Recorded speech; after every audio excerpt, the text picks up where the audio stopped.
Hello Bitty, I hope all of you are well and also your study is going very well. In last lecture what we have discussed, we were discussing about rounding a level curved road. हम क्या कर रहे थे, एक level curved road है उसको round करने के लिए कितनी मैक्सिमम स्पीड, लेवल मतलब वो रोड इस तरह से है, ना तो ऐसे उठा हुआ है ना ही इस तरह से उठा हुआ है। तो हमने क्या देखा था कि एक कर्व्ड रोड है और वो बिल्कुल लेवल है, जिस तरह से वो चलता हुआ आ रहा है उसी तरह से वो आगे भी चल रहा है। तो उस रोड को कर्व करने के लिए, उस रोड पर मुड़ने के लिए किसी भी व्हीकल को जो मैक्सिमम जो वेलोसिटी चाहिए, जो मैक्सिमम उसकी वेलोसिटी हो सकती है, मैक्सिमम से मैक्सिमम वो कितनी हो सकती है, हमने ये चीज देखी थी कल। ठीक है, लास्ट में हमने यही पढ़ा था। तो कैसे था भाई, क्या क्या फोर्सेस उस पर लग रहे थे। तो सबसे सीधी बात है कि अगर कोई भी चीज बैंड हो रही है, ठीक है, और कर्व्ड है, तो वो कर्व जो भी छोटा सा ही कर्व बना है बेसिक से रोड का, लेकिन वो कर्व जो वो आर्क है वो किसी ना किसी बड़े सर्कल का हिस्सा होगी, बड़े सर्कल का हिस्सा होगी। दैट मीन्स सर्कुलर पाथ में मूव हुआ है, चाहे ऑब्जेक्ट छोटे से ही टाइम के लिए मूव हुआ है, लेकिन कैसे पाथ में मूव हुआ है, सर्कुलर पाथ में मूव हुआ है। और जब ऑब्जेक्ट सर्कुलर पाथ में मूव हुआ है तो वहां पर कौन सा फोर्स लगता है, सेंट्रीपिटल फोर्स। वहां पर कौन सा फोर्स लगता है, सेंट्रीपिटल फोर्स लगता है। ठीक है, तो ऑब्जेक्ट पर वहां कौन सा फोर्स लग रहा था, पहला एक फोर्स कौन सा था, सेंट्रीपिटल फोर्स। डायग्राम एक बार फिर से बनाकर दिखा देती हूँ मैं। चलो, यहाँ पर वो व्हीकल था, आप ये व्हीकल लगा लो। ठीक है, जो भी व्हीकल था और ये जा रहा था एक कर्व रोड पर जा रहा है ये व्हीकल। तो इस पर क्या क्या फोर्सेस लग रहे थे, एक तो इसका वेट mg, दूसरा नॉर्मल रिएक्शन r, तीसरा कौन सा लग रहा था, F, फोर्स ऑफ फ्रिक्शन। और ये किसको प्रोवाइड कर रहा था, ये सेंट्रीपिटल फोर्स को। In this case which force provide centripetal force, यहाँ पर कौन ड्यूटी कर रहा है सेंट्रीपिटल फोर्स की, फ्रिक्शनल फोर्स। जैसे हमने बताया था ना कि centripetal force is not a real force, ये सिर्फ दूसरे फोर्सेस हैं जो कि ड्यूटी करते हैं सेंट्रीपिटल फोर्स की। तो यहाँ पर इस केस में कौन ड्यूटी कर रहा है सेंट्रीपिटल फोर्स की, फ्रिक्शनल फोर्स। ठीक है, कौन ड्यूटी कर रहा है, फ्रिक्शनल फोर्स। अब फ्रिक्शनल फोर्स अंदर की तरफ क्यों है, बाहर की तरफ क्यों नहीं है, तो due to inertia of direction. Inertia of direction की वजह से ऑब्जेक्ट जिस डायरेक्शन में चल रहा था उसी में जाना चाहता है। अगर आप इसको इधर मोड़ना चाहते हैं, ये क्या कहेगा ना, मैं तो सीधा जाऊंगा। ठीक है, आप इसको कहते हो कि नहीं भाई इधर मुड़ जा, ये क्या चाहता है कि इस तरफ मैं सीधा ही जाऊंगा। तो अगर किसी बिगड़े हुए बच्चे को सीधा करना है तो थोड़ा फोर्स लगाना पड़ेगा, तो आपने इस पर थोड़ा सा फोर्स लगा दिया। ठीक है, वो फोर्स कौन सा है, सेंट्रीपिटल फोर्स। अब ये due to inertia of direction ये सीधा जाना चाहता था, बट तो इसका जो इंटेंशन हो गया मोशन का, किधर जाना चाहता था, इस तरफ, बाहर की तरफ। आप इसे इधर लेकर आना चाहते हो, तो फ्रिक्शनल फोर्स का तो काम ही क्या है, हमेशा अपोज करना। ठीक है, ये बाहर जाना चाहता था तो उसका भी क्या कर रहा है, अपोज कर रहा है। तो फ्रिक्शनल फोर्स कहाँ लगेगा, अंदर की तरफ लगेगा। आई डोंट थिंक कि अब किसी बच्चे को कोई डाउट होगा। इसके साथ ही एक बच्चे को डाउट था फोर्स एंड फ्रिक्शन के ग्राफ में। ठीक है, डाउट था उस बच्चे को फोर्स एंड जो फ्रिक्शन का हमने ग्राफ बनाया था उसमें। तो देखो भाई, नॉर्मल है, ज्यादा कुछ भी तो नहीं है उस ग्राफ में। एक तरफ आपको क्या लेना है, फोर्स, और दूसरी तरफ फ्रिक्शनल फोर्स। ये जो है हमारे पास, ये क्या है, फ्रिक्शनल फोर्स, ये क्या है, अप्लाइड फोर्स। अगर आपको ये ग्राफ समझ में नहीं आया तो इसका मतलब आपको वो लेक्चर समझ में नहीं आया है, आपने लेक्चर को ध्यान से नहीं देखा है।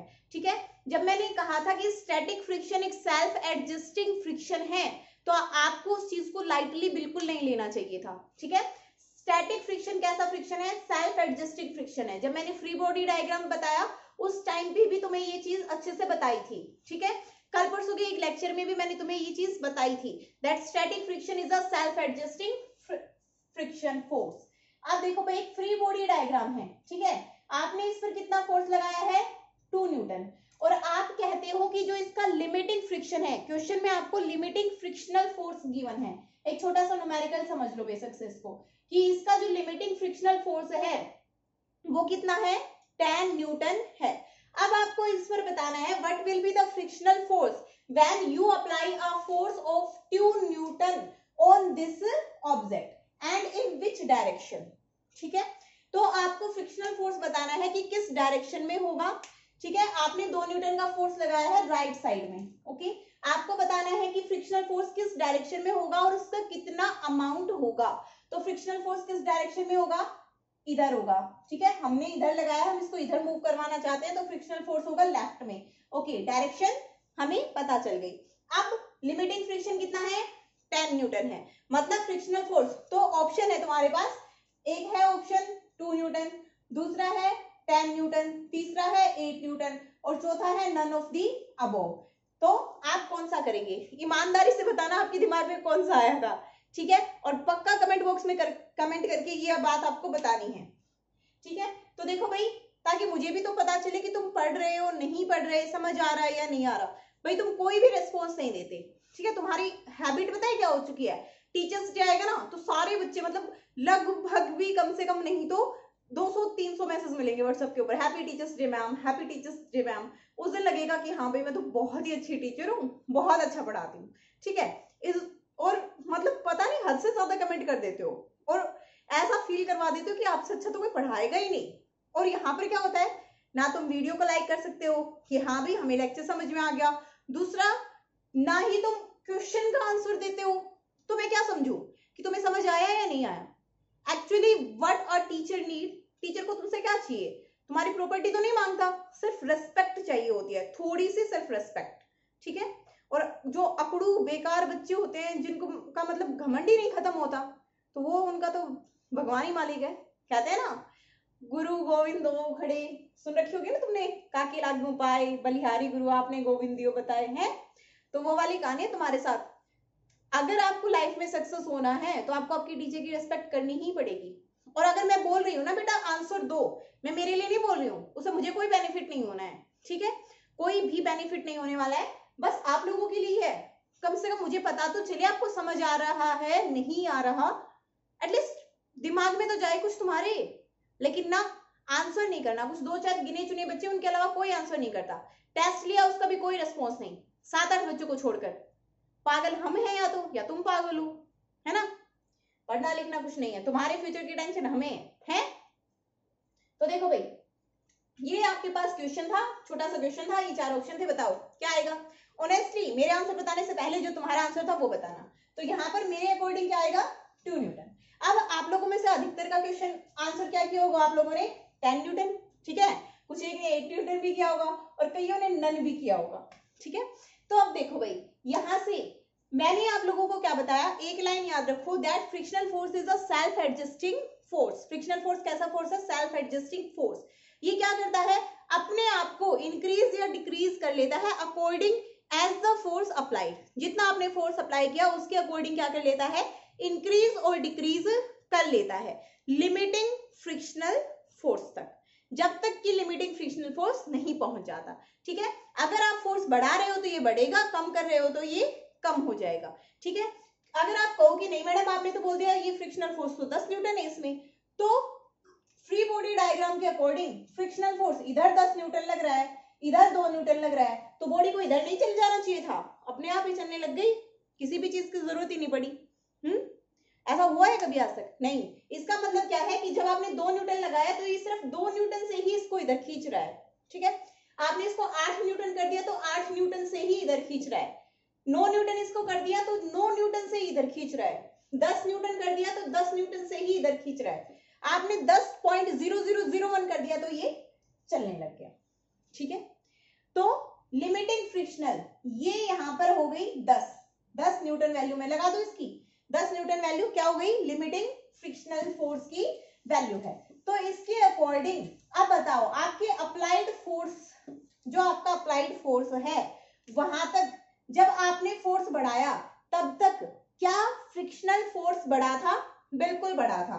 जब आपका 1 न्यूटन आपने फोर्स लगाया तो फ्रिक्शनल फोर्स भी कितना था, 1 न्यूटन। 2 पे 2, 3 पे 3, 4 पे 4, 5 पे 5, 6 पे 6, 7 पे 7, 8 पे 8, 9 पे 9 और 10 पे लिमिटिंग फ्रिक्शन। तो ये कैसी होगी भाई, अब ये मत बोलना मैडम आपने सीधे सीधे और सेम डिस्टेंस लेकर नहीं बनाए पॉइंट। ठीक है, तुम ग्राफ पेपर में बना लो, कोई दिक्कत नहीं है, तुम्हें लगे तो ओके।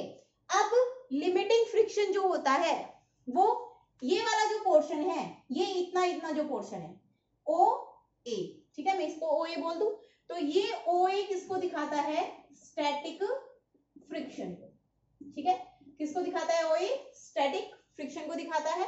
अब देखो यहां पर ए जो पॉइंट है वो किसको दिखा रहा है, लिमिटिंग फ्रिक्शन को, लिमिटिंग फ्रिक्शन।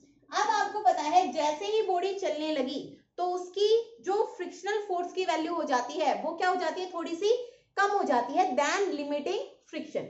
जो काइनेटिक फ्रिक्शन है वो थोड़ा सा कम होता है देन लिमिटिंग फ्रिक्शन। ऐसा क्यों होता है, देखो जब ये बॉडी है इसके ऊपर रेस्ट पर है, जब रेस्ट पर है तो क्या हुआ, हमारे पास ऑब्जेक्ट बिल्कुल अच्छे से चिपका हुआ है, इंटरलॉकिंग हो रही है बढ़िया से, सरफेसेस की इंटरमोलिकुलर फोर्स बढ़िया वर्क कर रहे हैं। जैसे आपने फोर्स लगाकर एक बार इस फोर्स को हटा दिया, एक बार इंटरमोलिकुलर फोर्स को हटा दिया, तो क्या हुआ आपके पास, नेक्स्ट आगे आप वो दोनों उतने ज्यादा फोर्स से चिपके जितने पहले चिपके हुए थे, उससे पहले आप उस पर और फोर्स लगा देते हो, तो आगे वाला जो फ्रिक्शनल फोर्स है वो हमेशा ही कम मिलेगा, किससे, लिमिटिंग फ्रिक्शन से, ठीक है, क्लियर है। तो आगे वाला जो फोर्स होगा ये थोड़ा सा कम हो जाएगा और फिर ये एक स्पेसिफिक वैल्यू होती है, फिक्स वैल्यू होती है, कांस्टेंट। ये कौन सा होता है बेटा, काइनेटिक फ्रिक्शन, ठीक है। आगे जहां तक भी आप जितना भी फोर्स बढ़ाओगे काइनेटिक फ्रिक्शन उतना ही रहेगा, because friction depends on nature of materials which are in contact and roughness और स्मूथनेस ऑफ सरफेसेस, ठीक है। तो आई थिंक अब ग्राफ अच्छे से क्लियर है। जिन भी दो बच्चों ने डाउट पूछे थे वो मुझे प्लीज पक्का बताएं कमेंट करके कि समझ में आया या नहीं आया, ठीक है। Well I am your teacher, मुझे प्लीज कहने की तो कोई जरूरत नहीं है, बताओ तो तुम्हारी मर्जी, ना बताओ तो तुम्हारी मर्जी। ओके भाई चलो, हाँ तो क्या पढ़ रहे थे हम भूल गए। देखो ग्राफ हो गया, लेवलिंग कर रही थी कर्ड रोड की, तो वहां पर जो हमारे पास लेवलिंग की हमने कर्ड रोड की, और उस टाइम पे जो स्पीड आई थी, जो मैक्सिमम स्पीड आई थी वो कितनी आई थी, अगर आप लोगों को ध्यान हो तो जल्दी से बताओ, चलो कितनी स्पीड आई थी, तो कितनी आई थी बेटा, म्यू एस आर जी, ये थे आपके पास वी मैक्सिमम, ठीक है। वी मैक्सिमम ये थी कि आप इतने मैक्सिमम वेलोसिटी या मैक्सिमम स्पीड के साथ उस रोड को कर्व कर सकते हो, उस रोड से मुड़ सकते हो। अगर आपने इससे ज्यादा वेलोसिटी लेनी चाहिए तो ये जो आपको फोर्स मिल रहा है, जो सेंट्रीपिटल फोर्स आपको मिल रहा था, वो किस वजह से मिल रहा था, फ्रिक्शनल फोर्स की वजह से, म्यू आर की वजह से, ठीक है, और म्यू आर की वजह से मिल रहा था ना, और ये किसके बराबर था, एम वी स्क्वायर अपॉन में आर, ठीक है, ये इसके बराबर था, और ये यहाँ पर क्या था, आर किसके बराबर था, एम जी के बराबर, एम वी स्क्वायर अपॉन में आर। तो ये जो फ्रिक्शनल फोर्स है इसकी वजह से आपको सेंट्रीपिटल फोर्स मिल पा रहा था, ठीक है। अगर आपने वेलोसिटी बढ़ाई तो वेलोसिटी बढ़ाते ही सेंट्रीपिटल फोर्स क्या होगा, मतलब उस चीज के लिए सेंट्रीपिटल फोर्स ज्यादा मिलना चाहिए, ठीक है। वेलोसिटी बढ़ाई तो सेंट्रीपिटल फोर्स बढ़ेगा, मतलब वहां पर आपको सेंट्रीपिटल फोर्स की रिक्वायरमेंट ज्यादा होगी, ठीक है। लेकिन प्रोवाइड तो कौन कर रहा है उसको, फोर्स, और वो भी कौन सा फोर्स, फ्रिक्शनल फोर्स। तो फ्रिक्शनल फोर्स तो नहीं बढ़ेगा, क्योंकि जब टायर वही है, गाड़ी वही है, रोड वही है, जगह वही है, तो उस जगह के लिए तो फ्रिक्शनल फोर्स फिक्स रहेगा, मैक्सिमम उसकी जितनी लिमिट है उतनी ही रहेगी। अब आपने अपनी रिक्वायरमेंट बढ़ा दी वेलोसिटी बढ़ाकर, तो क्या होगा, गाड़ी स्किड हो जाएगी, क्योंकि हमें पता है जब फ्रिक्शनल फोर्स हमारी रिक्वायरमेंट के अकॉर्डिंग नहीं होता है तो गाड़ी स्लिप हो जाएगी, ठीक है, और सीधी चली जाएगी, वो कर्व नहीं हो पाएगी, ठीक है। या फिर क्या होगा उस केस में, वो थोड़ी सी ज्यादा लंबे कर्व से मुड़ेगी, ठीक है, उस स्पीड से नहीं मुड़ पाएगी, जिस मतलब उस वे में नहीं मुड़ पाएगी जिस वे में उसको मुड़ना चाहिए था। वहां पर क्या होगा, अगर वो रेडियस को बढ़ा दे तो फिर इस सेंट्रीपिटल, इस फ्रिक्शनल फोर्स के साथ वो मुड़ सकती है। बेटा ये बहुत ही ज्यादा इंपॉर्टेंट टॉपिक है, अकॉर्डिंग टू आप किसी IIT जी मेंस और एडवांस किसी के लिए भी लगा लो, KVPY के लिए, हमेशा ये जो अभी अभी हम 3 टॉपिक करेंगे, पहला ये level curve road, level curve road, दूसरा bending of cyclist, bending of cyclist, और तीसरा banking of road, banking of road. तीनों ही बहुत ज्यादा इंपॉर्टेंट टॉपिक है और इस टॉपिक में से तो मोस्टली ये फेवरेट क्वेश्चन बनाता है, हर बार फेवरेट क्वेश्चन है IIT जी मेंस वालों का, ठीक है। तो अपना अच्छे से कर लो भाई, बट वो बैंकिंग ऑफ रोड समझ में आए उससे पहले आपको ये समझ में आना चाहिए, ठीक है। अब नेक्स्ट देखो बेटा, बेंडिंग ऑफ साइक्लिस्ट। एक साइक्लिस्ट है, वो ऐसे जा रहा है, ठीक है, इस तरह से उसको क्या करना है, कर्व करना है, तो वो क्या करता है, खुद को इधर की तरफ झुका देता है। झुकाता है या नहीं झुकाता है, मतलब जिस तरफ वो जा रहा है तो रोड की तरफ क्या करेगा, अपने आप को वो झुका देगा, बिल्कुल झुका देगा भाई, ठीक है। ये रोड था, इसका वेट कहां पर एक्ट करेगा, mg, वर्टिकली डाउनवर्ड क्या करेगा, वेट उसका एक्ट करेगा वर्टिकली डाउनवर्ड, ठीक है। अब इसने क्या किया, वर्टिकल से खुद को किसी एंगल पर झुका लिया, ठीक है, वर्टिकली किसी एंगल पर इसने खुद को झुका लिया है। तो यहां से ये इसके सेंटर ऑफ मास से ले लेते हैं थीटा एंगल पर, ठीक है, थीटा एंगल पर इसने वर्टिकली इसको अपने आप को झुकाया है।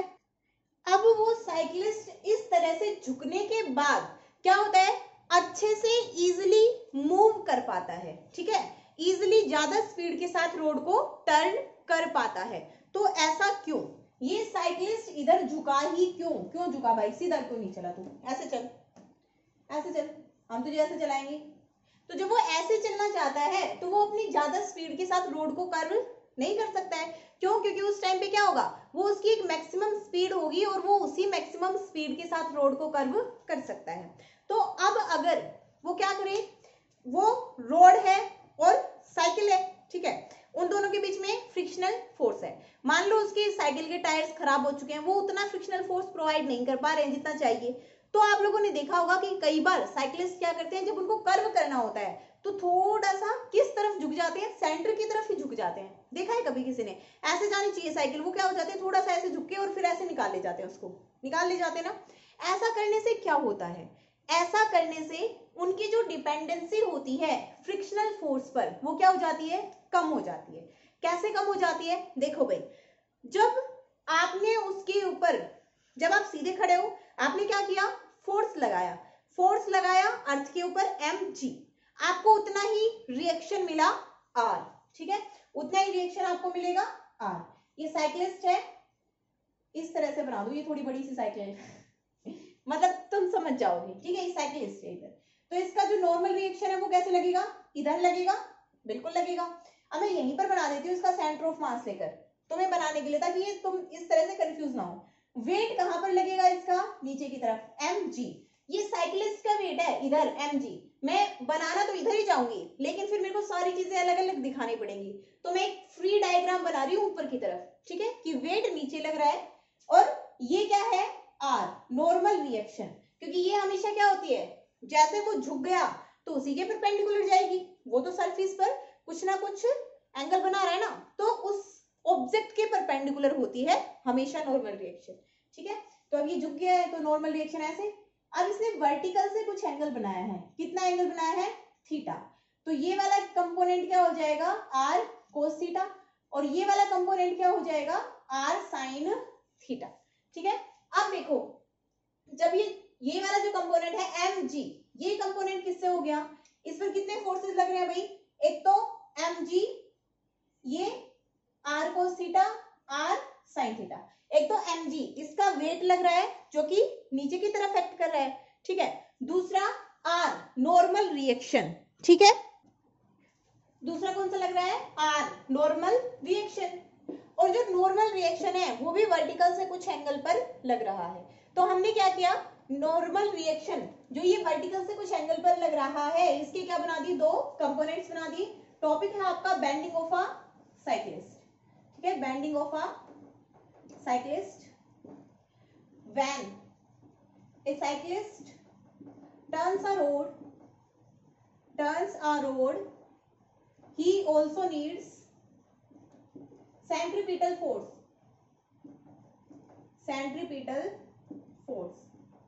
but as the frictional force is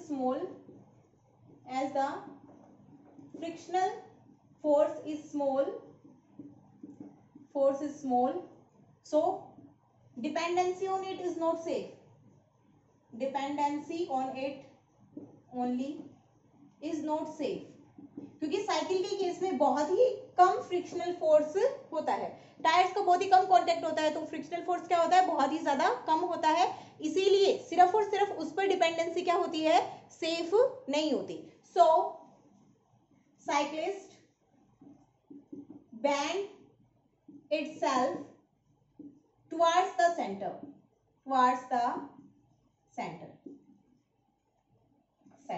ठीक है। साइक्लिस्ट क्या करता है, अपने आप को सेंटर की तरफ थोड़ा सा झुका देता है, making an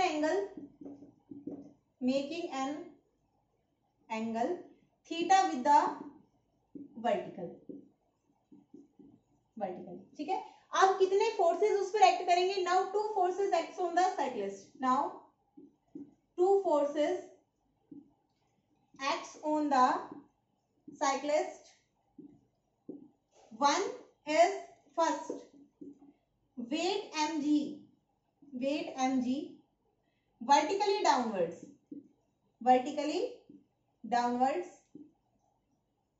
Second normal reaction r, making an angle theta with vertical. We can resolve r into rectangular components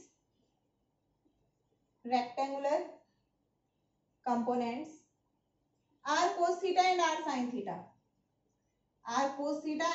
r sin theta, ठीक है, लिख लिया होगा जी।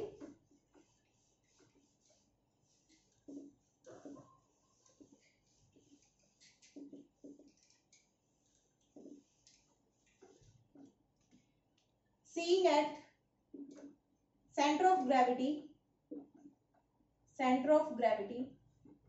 of both the forces, we get r cos theta बराबर mg, that is जो r cos theta है, जो r cos theta वाला जो कंपोनेंट है नॉर्मल रिएक्शन का, वो क्या करता है, वेट को बैलेंस कर देता है, ठीक है। अब r sin थीटा ये रह गया, ठीक है, अकेला रह गया। अब ये अकेला रह गया तो ये क्या करेगा, किस तरफ है, अंदर की तरफ है, ठीक है, अंदर की तरफ है और परपेंडिकुलर है, ठीक है, सेंटर की तरफ है और परपेंडिकुलर है, और जैसे ही उसको साइक्लिस्ट को ये r sin थीटा कंपोनेंट मिल गया तो वो टर्न हो गया, तो यहां पर r sin theta completes the purpose of centripetal force। r sin theta क्या प्रोवाइड करता है, सेंट्रीपिटल फोर्स प्रोवाइड करता है, तो r sin थीटा किसके बराबर हो जाएगा, mv स्क्वायर अपॉन में r।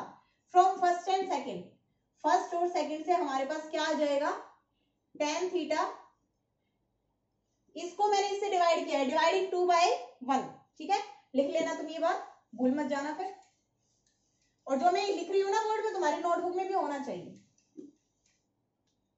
डिवाइडिंग 2/1,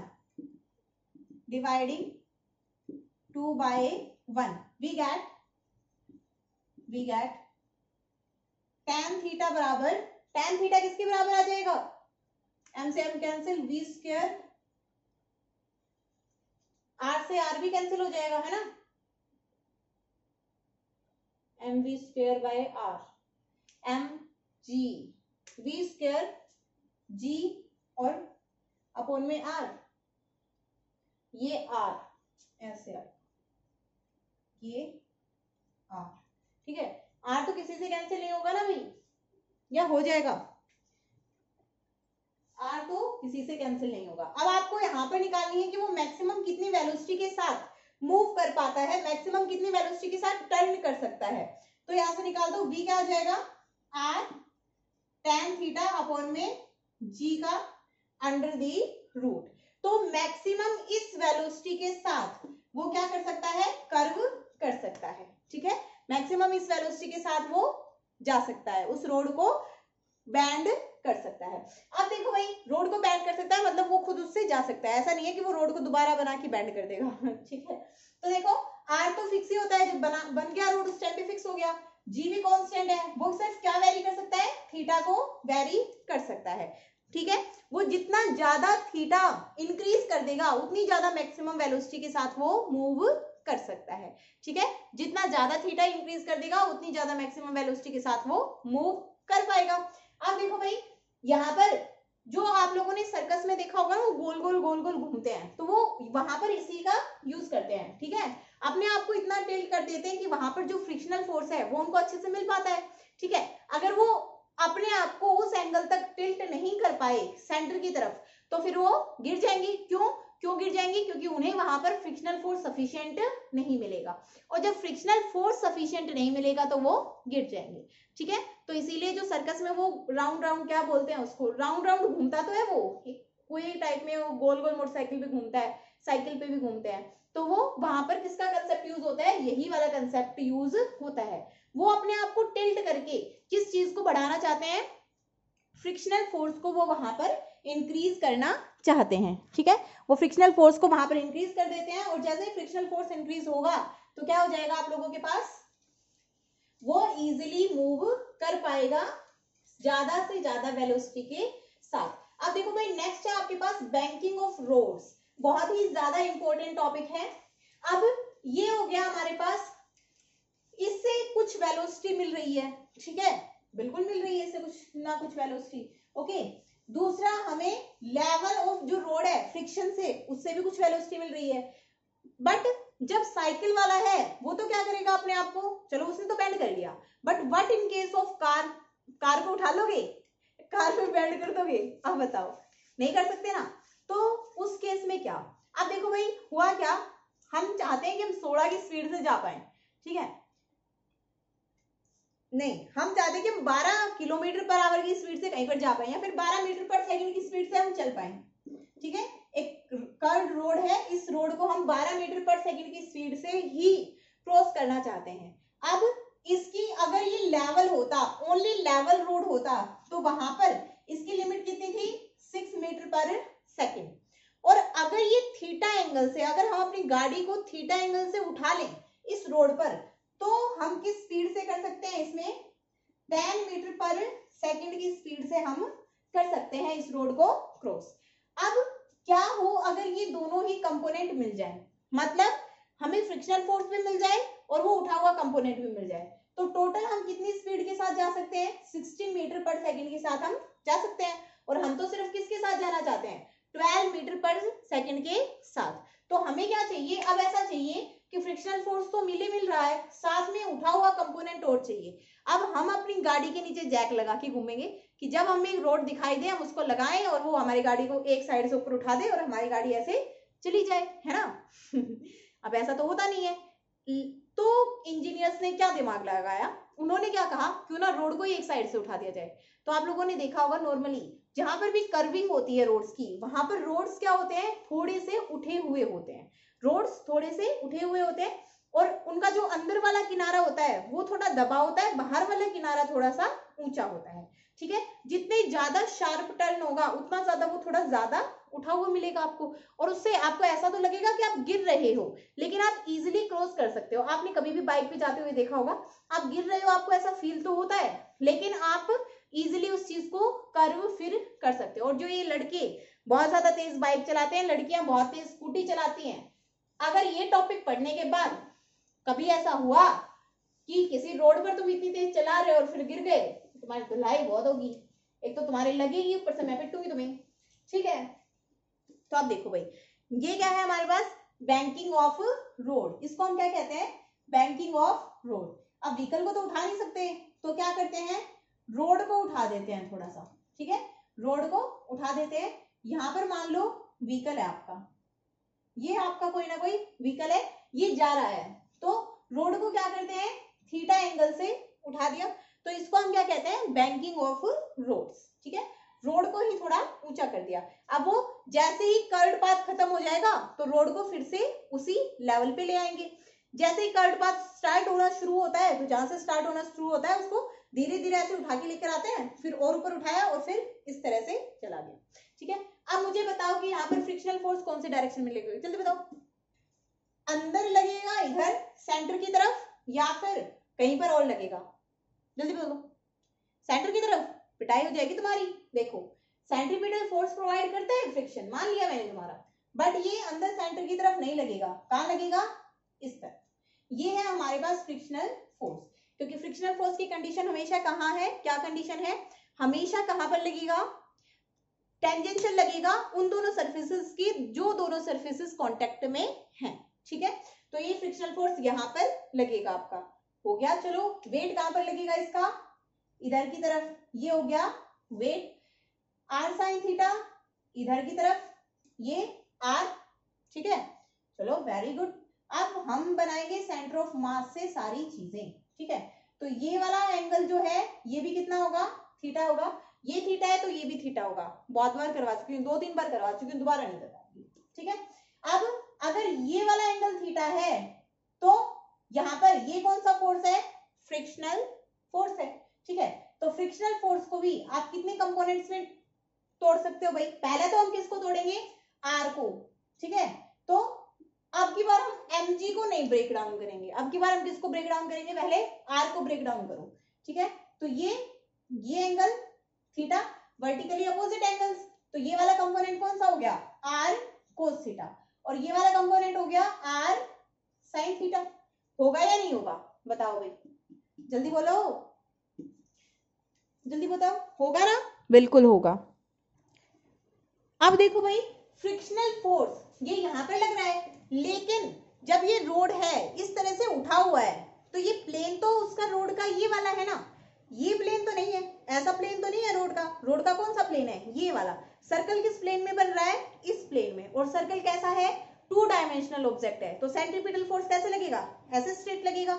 और फ्रिक्शनल फोर्स तो इंक्लाइन डायरेक्शन में लग रहा है, तो हमें जो फ्रिक्शनल फोर्स का कंपोनेंट लेना पड़ेगा वो कौन सा लेना पड़ेगा? Horizontal component. इंक्लाइंड कंपोनेंट हम नहीं ले सकते। क्यों? क्योंकि सर्कल किस में बन रहा है? हॉरिजॉन्टल में बन रहा है। ठीक है, तो एक यहाँ पर सेपरेट सा डायग्राम बना के तुम्हें समझाती हूँ। देखो ऐसे फ्रिक्शनल फोर्स लग रहा है इस पॉइंट पर, मान लो हमारी गाड़ी थी, यहाँ पर उसका क्या लग रहा है? वेट एम जी मान लो, मैं इसको मान लो क्या होता ही है, ये एंगल है थीटा। ठीक है, ये एंगल थीटा है तो ये एंगल भी कितना होगा? थीटा।